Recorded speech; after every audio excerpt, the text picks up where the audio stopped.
Hi, my name is Michael Zuber, author of One Rental at a Time. And if you've been following my channel for any length of time, you know that I believe, at least in this year and next, there will not be a housing crash. There will be a crash in transactions, but most of you want a crash in values. I've done my best to give you history. I've done my best to kind of share with you my story, but sometimes a picture is worth 1,000 words. So I want to give credit where credit is due. This idea came from a Facebook post from Jason Hartman.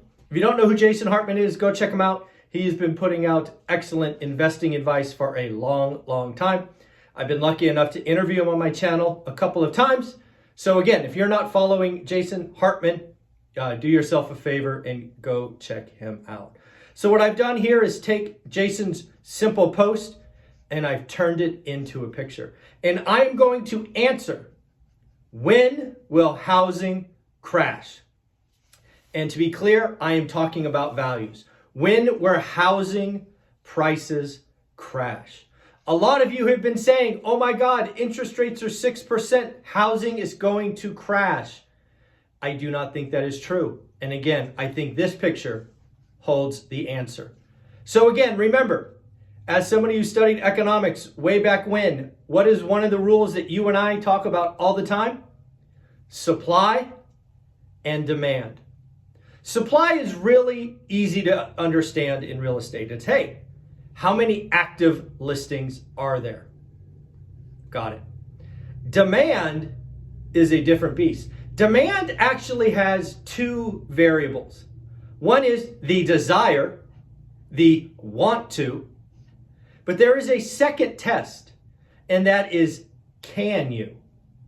This is what we are seeing. We are seeing demand destruction because those who could, those who wanted and could, can't at higher rates. So this picture, we'll talk about it. So again, let's go back in time. Interest rates are 3%. That circle is demand. What we have inside this square is supply. And if you were paying attention in 2020, in 2021, we saw inventories drop. We saw days on market drop. So what we had was not a supply problem. We just had demand that blew away supply. But okay, Michael, great. Stop giving me the history lesson. Tell me when it's going to crash. Well, let's continue this journey together. Obviously, interest rates weren't 3% all the time. They were rising. They're now 4%. What happens? Remember, demand, two variables, the want to and the can. When rates went up to 4%, that was a moment in time where everybody rushed in, but some people couldn't. So I would argue that demand shrank. But it was still much bigger than supply. This is why you can have Case-Shiller index go up 19.2% after rates went to 4%. Because again, demand dwarfed supply. But okay.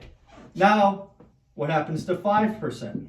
Well, now you are having true demand destruction. Right? Now you've got 200 basis points. You have a whole bunch of people who were qualified can't now. You have a whole bunch of people scared, not doing anything.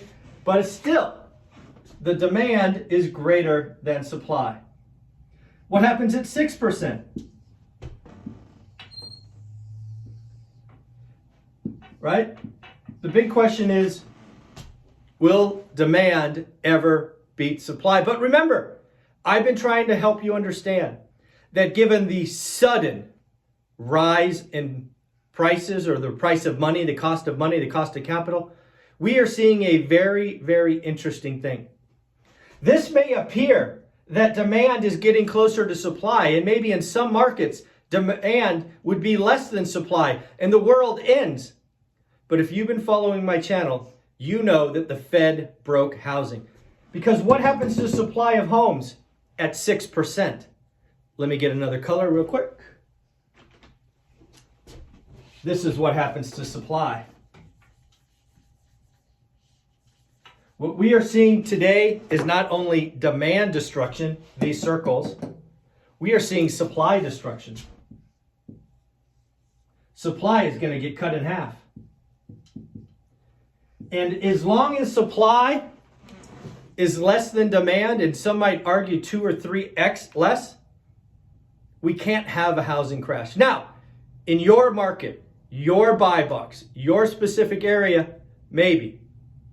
If you're in Florida, right, no chance. Your demand circles are way bigger than supply. Folks, real estate cannot crash, nationally speaking, until supply dwarfs demand. We need inventory to stack up. Not only do we need inventory to stack up, we need correctly priced inventory. Today, we have a lot of hope and prayers. I talk to real estate agents all the time. They have hope and prayers. Folks, I am sorry. Interest rates could go to 7%.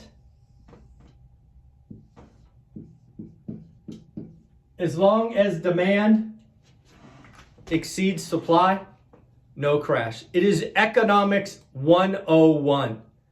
Let me know what you think of this. It is all supply and demand. One more time, shout out Jason Hartman for giving me the idea for this picture, for this video. I hope you all have an amazing day. It is Friday. Is it Friday? Yeah, it's Friday. Take care of yourself. Have a wonderful weekend. If you want to start doing real estate investing and learn your market, your buy box, what average, good or great, buy the course below, how to get started one rental at a time. Join the private Facebook group. We will be going live in that Facebook group tomorrow at 9 a.m. Take care, everyone. Bye.